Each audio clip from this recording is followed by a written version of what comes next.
Hi everybody, आप सभी लोगों का जीएस कर्मयोगी ऑनलाइन प्लेटफॉर्म पे बहुत बहुत स्वागत है। हम अपनी पिछली कक्षा में जहां आपको छोड़े थे उसी क्रम में हम आज अपनी अगली कक्षा में आगे बढ़ते हैं। जो मेरी क्लास आप सभी लोगों के लिए आ रही है, लगातार आ रही है। ये यूपी होमगार्ड के लिए आ रही है। यूपी होमगार्ड का सिलेबस जो है पूरा फ्री में पढ़ाने का संकल्प लिए हैं और ये भी संकल्प लिए हैं हमें आप सभी लोगों को इस बार यूपी होमगार्ड की वर्दी पहनवा के रहना है। जो लोग यूपी होमगार्ड की तैयारी कर रहे हैं, मेरी क्लास देख रहे हैं, उनके कंधों पे यूपी होमगार्ड की वर्दी होनी चाहिए। तो आप सभी लोगों का ध्यान रखते हुए हमने ये जो सिलेबस शुरू किया है, इसके लिए कोई कॉस्ट नहीं ले रहे हैं, कोई फीस शुल्क नहीं ले रहे हैं, एकदम फ्री है। और आप सभी लोग इस समय अब पढ़ाई का बहुत अच्छा मौका है, पीक टाइम आ गया है।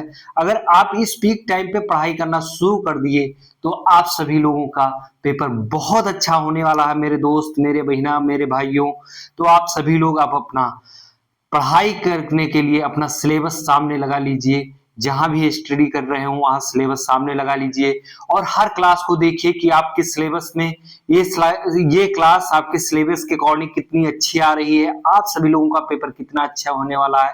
आपको कहीं इधर उधर भटकने की जरूरत नहीं है। हम वादा किए हैं आप सभी लोगों से, ये यूपी होमगार्ड की जो फ्री में क्लास चल रही है पूरा सिलेबस कंप्लीट कराएंगे। फरवरी से हम आपका टॉप 10 क्विज लेकर आएंगे। क्विज के चक्कर में न पड़ो। पहले मेरे भाई या मेरे बहना, आप सभी लोग सिलेबस कंप्लीट कर लीजिए। तो हम जहां पिछली कक्षा में छोड़े थे उसी क्रम में हम आज आगे बढ़ते हैं। कुछ शिकायत आ रही है बच्चों की। शिकायत ये आ रही है कि कुछ बच्चे क्विज देने गए थे तो उनका क्विज में कहीं बहुत गड़बड़ हो गया है। तो वह हम पहले ही बताए थे कि आप सभी लोग जो इधर उधर क्विज दे रहे हैं, अभी बहुत कठिन क्वेश्चन आएगा, कभी कुछ बहुत सरल क्वेश्चन आएगा। तो आप सभी लोग इधर उधर क्विज करने से पहले मेरे भाई, आप क्विज चाहे जहां दो, मुझे इससे कोई इतराज नहीं है। अगर आप अपना भला चाहते हो तो मेरे यहाँ ऑनलाइन प्लेटफॉर्म पे फ्री में पूरी क्लास चल रही है। तो पहले आपसे मैं बार बार कह रहा हूं, पहले सिलेबस कंप्लीट कर लीजिए। अगर सिलेबस कंप्लीट कर लेंगे तो आपके सिलेक्शन के चांस, ठीक है, 100% है। सिलेबस कंप्लीट नहीं करेंगे, डायरेक्ट क्विज देंगे, तो उसके लिए भाई मैं किसी के भविष्य नहीं देख के आया हूं, ना किसी के भविष्य में के बारे में कुछ को बोल सकता हूं, ना बोलना चाहता हूं। बस इतना जरूर कहूंगा आपका शुभ चिंतक भाई के नाते, होने के नाते, कि आप सभी लोग सिलेबस कंप्लीट करिए, ठीक है। बाकी हम अपनी क्लास में आज बात करेंगे उत्तर प्रदेश की संगीत कला। बहुत महत्वपूर्ण क्लास है। इस क्लास को अब देखेंगे कितनी रोमांचक रोमांचक क्लास होने जा रही है। अब हम पहुंच गए, हमारा भारतीय इतिहास खत्म हो गया था। भारतीय इतिहास में हमने कंप्लीट किया था उत्तर प्रदेश का प्राचीन इतिहास, उत्तर प्रदेश का मध्यकालीन इतिहास, उत्तर प्रदेश का आधुनिक इतिहास। अब हम उत्तर प्रदेश के संस्कृति एवं कला के बारे में पढ़ेंगे। तो आइए हम जानते हैं उत्तर प्रदेश के संगीत के बारे में। सबसे पहले संगीत कला के बारे में जानेंगे और जो एक आपकी क्लास आएगी ये बहुत महत्वपूर्ण है। आपके पेपर में सीधा सीधा प्रश्न फंसेगा यहाँ से, मेरी गारंटी है। आप जरूर क्लास देखिएगा और अधिक से अधिक लोगों को पास शेयर करिए। कंजूसी मत करिए, कंजूसी दिल पे अपने पत्थर रख लीजिए और एक बार चैनल को शेयर कर दीजिए, सब्सक्राइब कर दीजिए, लाइक जरूर करिएगा क्लास देखने के बाद, ठीक है। कमेंट भी करते रहिए। उत्तर प्रदेश की संस्कृति एवं कला के बारे में सबसे पहले, जो उत्तर प्रदेश की संस्कृति एवं कला है, हम उत्तर प्रदेश के बारे में जानेंगे। क्या है सांस्कृतिक विविधता उत्तर प्रदेश में, कौन कौन सी चीजें हैं उत्तर प्रदेश में, क्या है उत्तर प्रदेश बहुत महत्वपूर्ण है, सब कुछ बहुत महत्वपूर्ण चीजें। उत्तर प्रदेश की संगीत कला सबसे पहले हम जानेंगे। उत्तर प्रदेश के कासगंज जिले में जन्मे अमीर खुसरो ने ख्याल गायन शैली विकसित किया था। क्या किया था? ख्याल गायन शैली विकसित किया था। कौन सी गायन शैली है? ख्याल गायन शैली है, विकसित किया। सितार और तबले का आविष्कार किसने किया था? अमीर खुसरो ने किया था। हमने अपनी पिछली कक्षा में एक दिन बात किए थे उत्तर प्रदेश के, जिसमें प्रमुख व्यक्तित्व की बात किए हैं। जो 2 क्लास आई है उसमें पहली ही क्लास में हम अमीर खुसरो के बारे में बात किए हैं। अमीर खुसरो के बारे में हमने वहां बहुत विस्तृत चर्चा की है और अमीर खुसरो से संबंधित जितनी बातें थी, महत्वपूर्ण थी आपकी एग्जाम के पॉइंट ऑफ व्यू से, उसको हमने बता दिया है। तो आप जाके पिछली कक्षा जरूर देखें, ठीक है। उत्तर प्रदेश के कासगंज में जन्मे अमीर खुसरो को ख्याल गायन शैली को विकसित किया। ठीक है। सितार एवं तबले का आविष्कार किसने किया था? बहुत महत्वपूर्ण है मेरे दोस्त, आपके पेपर में छपेगा। एक अमीर खुसरो ने किया था। उत्तर प्रदेश में ही मृदंग, मृदंग, बीड़ा, ढोलक, मजीरा, नगारा, ठीक है, आदि वाद्य यंत्रों का आविष्कार उत्तर प्रदेश में हुआ था। कहां पे हुआ था? उत्तर प्रदेश में। मृदंगा आप लोग देखे होंगे, बीड़ा आप लोगों ने देखा होगा, माँ सरस्वती बीड़ा बजाती हैं, आप लोगों ने फोटो में बहुत देखा होगा। ढोलक आप सभी लोगों कहीं ना कहीं कार्यक्रम में या ऑनलाइन कुछ भी देखते हुए देखा होगा, ढोलक भी देखा होगा, मंजीरा भी देखा होगा, अखंड रामायण में ये सब होता रहता है, ठीक है। नगाड़ा भी आप लोग देखे होंगे। आज वाद्य यंत्र जितने हैं ये कहाँ विकसित हुए, इनका आविष्कार कहाँ हुआ? उत्तर प्रदेश में हुआ था। जो प्रमुख कलाकार विधा घराना, इसकी बात करेंगे जो महत्वपूर्ण है, हमने लिया है। सबसे पहले तो हम जानेंगे कौन सा व्यक्ति किस विधा यानी कि किस कला से संबंधित था और वो किस घराना से संबंधित था। बहुत महत्वपूर्ण है, याद कर लेना, आपके पेपर में सीधा सीधा छपेगा, ठीक है। किशन महाराज एवं कंठे महाराज, किशन महाराज व कंठे महाराज तबला वादक थे, ये तबला बजाते थे, ठीक है। इनका संबंध तबला विधा से था। अगर पूछा जाए किशन महाराज किससे संबंधित थे या कंठे महाराज किससे संबंधित थे, वो तबला वादक थे, तबला बजाते थे। किस घराने से संबंधित थे मेरे दोस्त? बनारस घराना से संबंध था इनका। कौन से घराना? बनारस घराना, ठीक है। रसूलन बाई बहुत इंपॉर्टेंट है, महिला है, इसलिए बहुत ध्यान देना मेरे भाई, क्योंकि महिलाओं को पेपर में बहुत पूछा जा रहा है। जो रसूलन बाई, छोटी मैना, बड़ी मैना, सरस्वती देवी, ये ठुमरी ठप्पा गायिका थी। क्या थी? ठुमरी ठप्पा गायिका थी। ये किस घराने से संबंधित थी? बनारस घराने से संबंधित थी। भाई मेरे याद कर लेना, बहुत इंपॉर्टेंट है, बार बार कह रहे हैं, बहुत इंपॉर्टेंट है, पेपर में सीधे सीधे छपेगा। सॉरी। तारा देवी, सितारा देवी, नलिनी, कमलिनी, गोपी कृष्ण चौबे, ये कथक वादक थे। ये कौन थे? ये कथक विधा से संबंधित करते थे। कथक नृत्य आप सभी लोगों ने देखा होगा, कथक नृत्य जो है ये कथक नृत्य से संबंधित थे। और कौन से घराना संबंधित थे? ये बनारस घराना से संबंधित थे।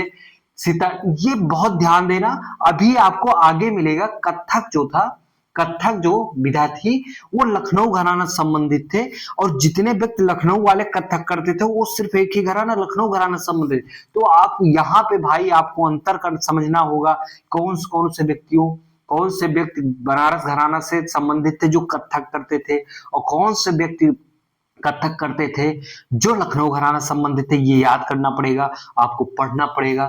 तारा देवी, सितारा देवी, नलिनी, कमलिनी, गोपी कृष्ण चौबे कथक नृत्य करते थे, ठीक है। बनारस घराना से इनका संबंध था। बिस्मिल्लाह खां, वाह, ये बहुत बहुत इंपॉर्टेंट है। शहनाई के जादूगर पूछा जाएगा, शहनाई के जादूगर कौन थे? बिस्मिल्लाह खां थे, सही, ठीक है। बिस्मिल्लाह खां व मुमताज खां, ठीक है। ये कौन सी विधा से संबंधित थे? शहनाई। दुनिया में आज तक कोई ऐसा व्यक्ति नहीं हुआ जो इनसे अच्छा शहनाई बजा सके। दुनिया के सब सर्वश्रेष्ठ व्यक्ति थे, सर्वश्रेष्ठ शहनाई वादक थे। इनका संबंध बनारस घराने से था। बिस्मिल्लाह खां का जैसे नाम आता है, चेहरे पे आप सभी लोगों के एक अलग सी मुस्कान आ जाती है, ठीक है। बिस्मिल्लाह खां का नाम सुन के, ये शहनाई वादक थे, आप सभी को पता होगा, लेकिन इनका संबंध बनारस घराने से था, ये याद रखना।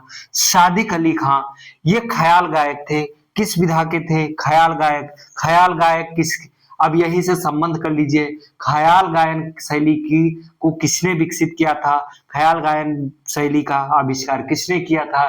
तो अमीर खुसरो ने किया था, ठीक है। ये खुसरो यहाँ पे थोड़ा खुसरो, आप सही हो। और ख्याल गायक से थे संबंधित, बनारस घराना था, इनका संबंध किस घराने से था? बनारस घराने से था। मेरे दोस्त, मेरे भाई, मेरे बहना, बहुत इंपॉर्टेंट है, सब रट लेना, एक ही क्लास में रट जाएगा। कोदऊ सिंह, पंडित अयोध्या प्रसाद, पंडित सखाराम, इनका संबंध किस विधा से थे? पखावत से संबंधित थे। किस विधा से संबंधित थे? पखावत से। ये किस घराने से संबंध था इनका? लखनऊ घराने से इनका संबंध था। किस घराने से संबंध था? लखनऊ घराने से इनका संबंध था। इलियास खां, गुलाम अहमद, इलियास खां, गुलाम अहमद, ये कौन सी विधा से संबंधित थे? ये सितार वादक थे, ये सितार बजाते थे मेरे दोस्त। ठीक है, ये इनका संबंध किस घराने से था? लखनऊ घराने से था। याद कर लेना, बहुत इंपॉर्टेंट है। लच्छू महाराज, ब्रिजू महाराज, इन इन नामों को आपने बहुत बार सुना होगा, आपको बचपन से ही याद होगा। लच्छू महाराज, ब्रिजू महाराज, अच्छन महाराज, शंभू महाराज, कालका महाराज, विंध्याधीन महाराज, ठाकुर प्रसाद, इनका संबंध किससे था? कथक करते थे।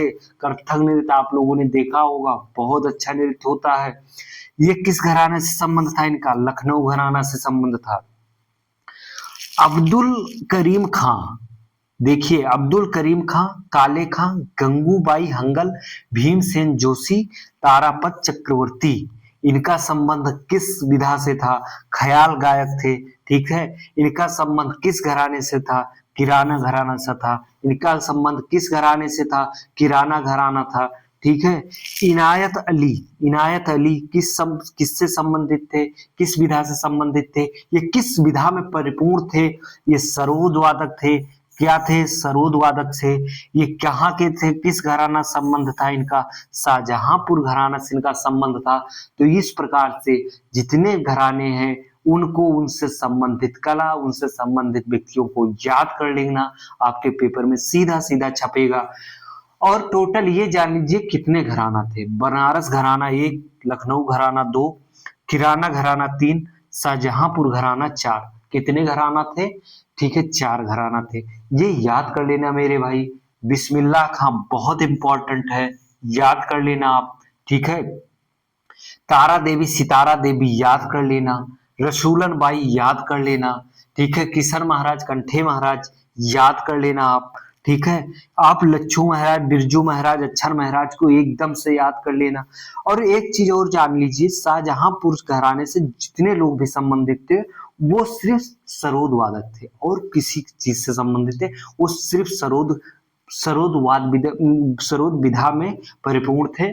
और जो लखनऊ वाले कथक से हैं, जो वो लखनऊ घर आने वाले सिर्फ कथक नृत्य करते थे। ठीक है, तो इस प्रकार ये आपका उत्तर प्रदेश की संगीत कला समाप्त हुई। याद कर लेना, बहुत ही सरल शब्दों में हमने पढ़ाया है, बहुत कम समय में पढ़ाया है। आप सभी लोगों को फ्री में कंटेंट मिल रहा है, खूब फायदा उठाइए, सिलेक्शन लीजिए। इस बार आपको ईश्वर मौका दिया है, सरकार मौका दी है और इतनी अच्छी वैकेंसी आई है। वैकेंसी कब आएगी पता नहीं, आप सभी लोग क्लास में ध्यान दीजिएगा, 1 से 2 बार जरूर पढ़िएगा। एक कोई बुक ले लीजिए, बार बार बता रहे हैं। बाकी मेरी क्लास 1 से 2 बार जरूर देखना। क्विज हमारी फिर बता रहे हैं फरवरी में आएगी। नाम कर जाओगे, अपना काम कर जाओगे। ठीक है, अगर नौकरी मिल गई तो आपकी सारी समस्याएं, सारी प्रॉब्लम समाप्त हो जाएंगी। ठीक है, बाकी अब इस सब को, टॉपिक को याद करना भाई, जरूर 2 बार जरूर देखना, 1 बार में नहीं याद होगा। ठीक है, तो हम फिर आपको अगली क्लास में मिलते हैं। धन्यवाद, जय हिंद।